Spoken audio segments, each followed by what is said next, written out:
The chill of a Moravian winter still clung to the low hills on the morning of 2nd December 1805. Yet crackles of anticipation flickered through every French bivouac fire. After months of marching, feinting, and chasing phantom reports, Napoleon Bonaparte finally had the allied armies of Tsar Alexander I and Holy Roman Emperor Francis II where he wanted them, astride the long, undulating ridgeline near the market town of Austerlitz.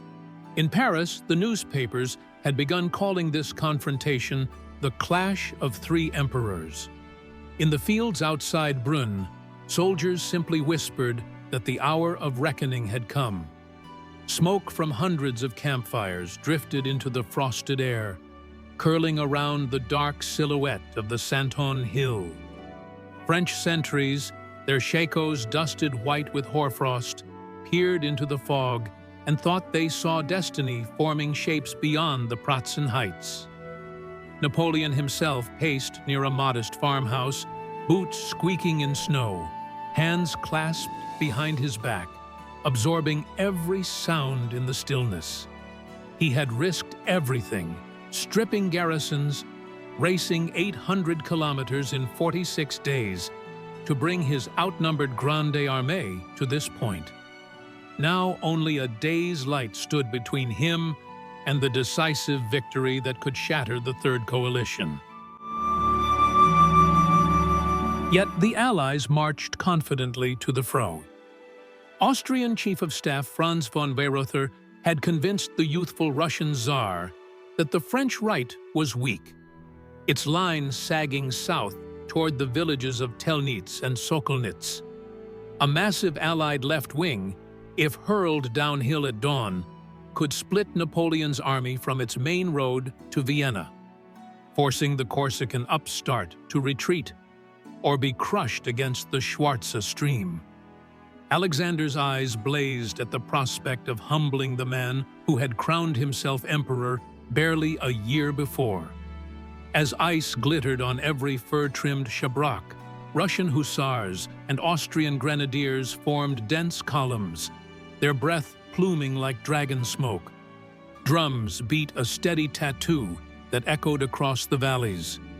Orthodox priests sprinkled holy water on regimental banners, and Weyrother, reading from his florid plan by candleglow, failed to notice that French patrols watched his every preparation from the slopes opposite. An overconfident assault, Napoleon reflected, was the sweetest gift an enemy could offer. The French right, exactly where Weyrother planned to strike, was indeed thin. 8 corps under Marshal Soult guarded the southern sector, with Davout's 3 corps hurrying up from Vienna by forced marches. But thin did not mean fragile. For weeks, Napoleon had purposely exhibited weakness, letting patrols be pushed back, abandoning minor elevations, even leaving fires banked low so enemy scouts would report dwindling strength. To reinforce the illusion, he convened a truce conference on the 1st December, leaving Marshal Berthier to quibble about armistice lines while the emperor strolled conspicuously around forward positions that none but the foolhardy would expose willingly. The trap's jaws were opening, and he needed the Allies to thrust their heaviest weight straight into them. By nightfall, his officers understood the silent order: absorb the first shock, hold just long enough, then unleash the center like a thunderclap from a clear sky. Throughout the bitter night, French staff officers rode the frozen tracks, delivering last-minute notes sealed with the imperial B. Dragoons galloped past piles of discarded knapsacks. Men slept with muskets for pillows to reduce encumbrance at dawn. Marshal Soult reread his written instructions by lantern light. At a signal, when the sun was high enough for its rays to strike the misty plateau, he would drive his divisions up the slope, seize the Pratzen Heights, and split the Allied line in two. One sharp blow, Napoleon had told him, and the war is over. Soult, veteran of a dozen campaigns, recognized the frightening audacity in the plan. If Zelensky's Russian columns broke through the villages before Davout arrived, the French right could collapse, rolling back upon the center like a torn curtain. But Soult also knew the emperor's uncanny feel for timing. On the eve of battle, faith in Napoleon rose like a second sun above every cookpot and watchfire. At first light, mist rolled across the low ground south of the Pratzen, muffling shapes into gray silhouettes. Allied infantry, their bayonets glinting faintly, advanced into Telnitz as church bells tolled 7. French skirmishers of the third line, crouched behind stone walls, opened a ragged fusillade, dropping the first invaders while bugles wailed for reserves. Corporal John Roche, writing later to his father in Dijon, recalled the surreal quiet between volleys. Only the frost crackled on the branches, and then the Russians came howling again like wolves. Wave after wave pressed forward, pushing the outnumbered French into frozen vineyards. By 8 o'clock, the Austro-Hungarian grenadiers had wrested Sokolnitz Castle after brutal hand-to-hand struggle among the orchards. Blue-coated Bavarian allies, fighting for Napoleon, countercharged with the bayonet, shrieking "Vive l'Empereur!" as musket smoke mingled with chimney soot from burning cottages. The tide seesawed, each minute costing dozens of lives, each narrow street becoming a charnel alley glazed with ice and blood. Napoleon, observing these first convulsions from the Zurlan knoll, seemed eerily detached.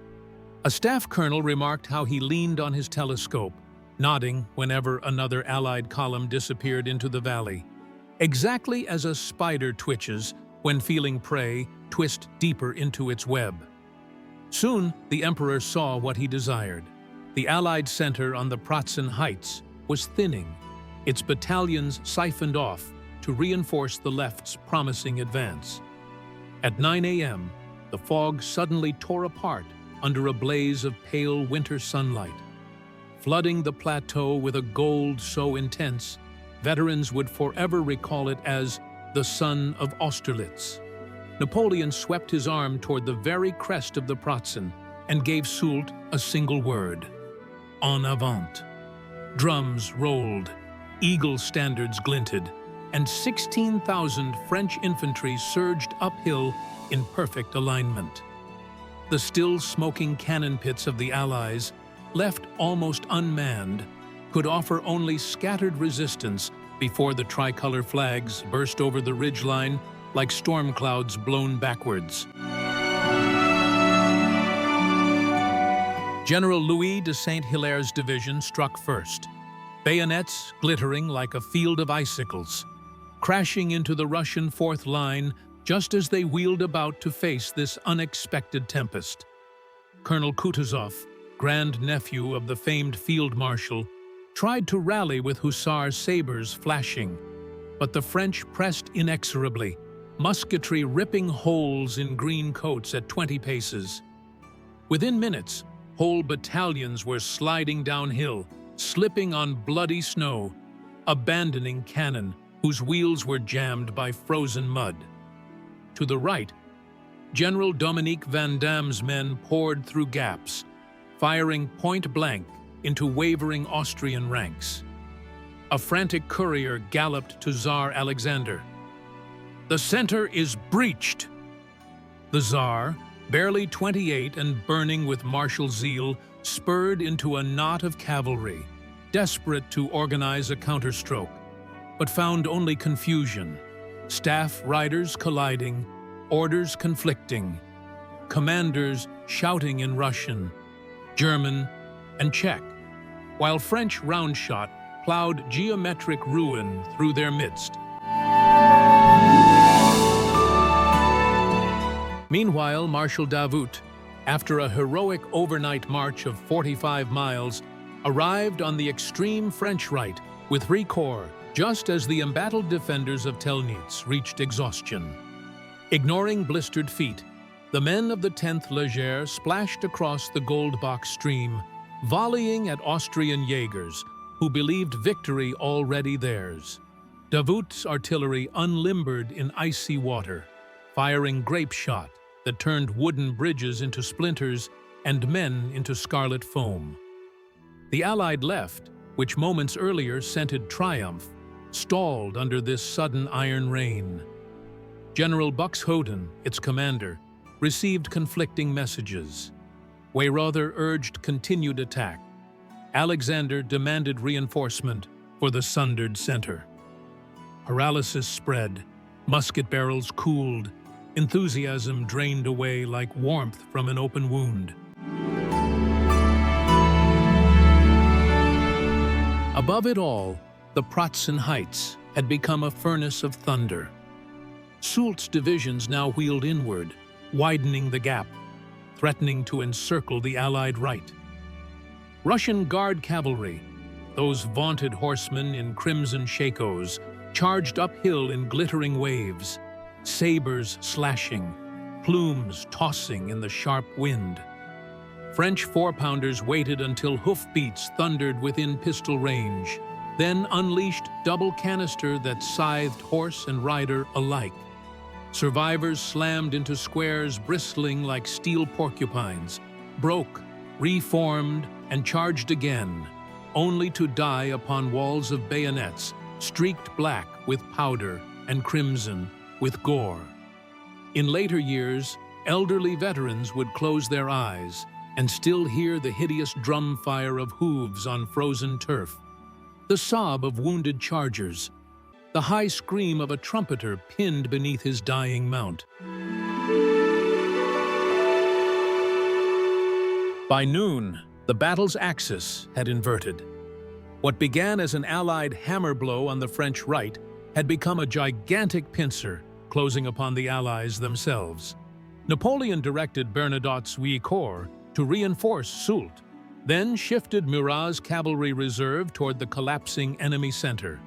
Murat, gaudy in Turkish-style trousers, white ostrich feathers streaming, unleashed cuirassiers and dragoons in an avalanche of gilt breastplates and polished helmets.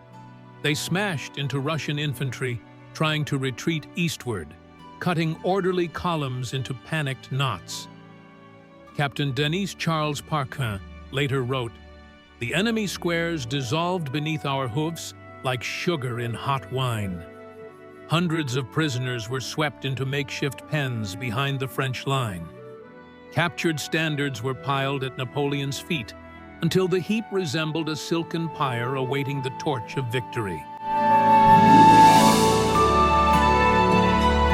Tragedy descended on the Allied right near the frozen ponds of Satschan and Menitz, as Russians and Austrians fell back in disarray.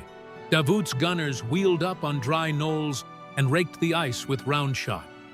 Cannonballs ricocheted across the glassy surface, shattering it into jagged shards. Artillery historian Jean-Baptiste Saint-Armand observed how desperate infantrymen, trapped on ever-narrowing ice sheets, flailed beneath the weight of knapsacks, muskets, and soaked greatcoats. The ponds became a cauldron of shattered ice, floating packs, and drowning men. Though later accounts embellished the casualties, the horror was genuine. Survivors who crawled ashore were taken prisoner, shivering and half-mad. Their cries echoed across the landscape long after muskets fell silent, a mournful coda to the sunrise brilliance of Napoleon's coup.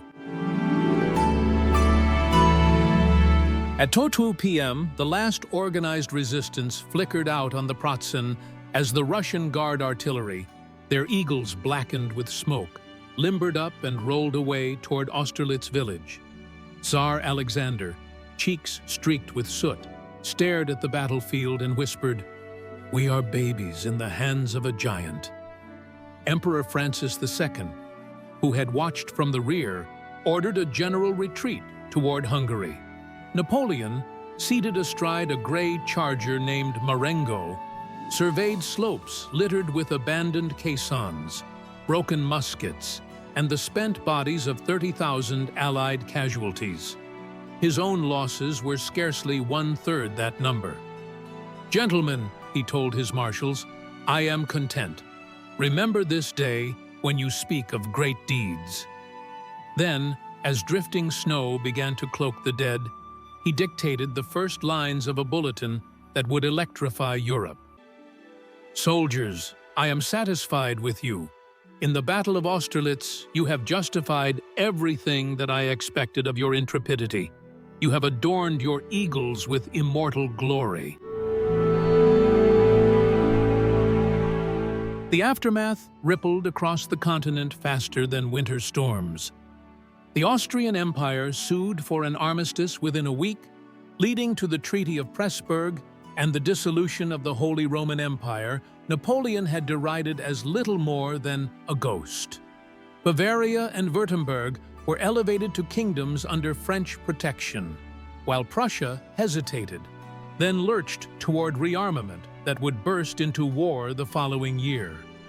British newspapers, though jubilant over Trafalgar weeks earlier, admitted that on land the French emperor had no peer. Across Russia, nobles muttered that Alexander should replace cautious generals with those fierce enough to match the Corsican in audacity. In Paris, meanwhile, crowds lit bonfires along the boulevards, chanting "Vive l'Empereur" beneath arches of evergreen. The legend of the son of Austerlitz, brighter than any coronation diadem, now crowned Napoleon in the minds of millions. Yet the victory's brilliance carried the seed of future ruin. Convinced of his invincibility, Napoleon would gamble ever higher. At Jena, Friedland, then on the grim Russian steppes, strategists would dissect the feigned weak right and the center-punch assault for generations, some praising its elegance, others warning that such perfection could tempt its architect into fatal overreach. Still, on that December day, standing atop the snow-dusted Pratzen, one could almost believe time itself bowed to a singular will. The field murmured with the groans of victory and defeat, but above the smoke, the pale sun burned defiantly, as if to etch this moment into eternity's memory. An emperor at the zenith of his genius, nations trembling in his shadow, and the belief, shared by soldier and statesman alike, that history itself could be commanded with the right alignment of courage, calculation, and sheer nerve. As darkness crept across the ridges, campfires bloomed once more. French surgeons worked by lamplight, saws biting, laudanum scarce. Captured Russian officers, treated to Napoleon's courtesy, were returned swords that they might one day wield them with more wisdom. In a secluded tent, the emperor penned letters to Empress Josephine, assuring her of his health and hinting that continental peace now lay within reach. Outside, drummers beat a steady tattoo, while exhausted men drifted into uneasy sleep. Snowflakes swirled like ghostly petals over the silent ponds, settling upon scattered helmets and torn standards. Tomorrow, couriers would gallop to every capital bearing news of the great battle. Painters would hurry to immortalize the moment, and poets would fashion verses about the sun that pierced the mist to crown an empire. But for now, the field lay hushed, and only the wind carried the faint, triumphant refrain. "Soldiers of the Grande Armée, remember Austerlitz."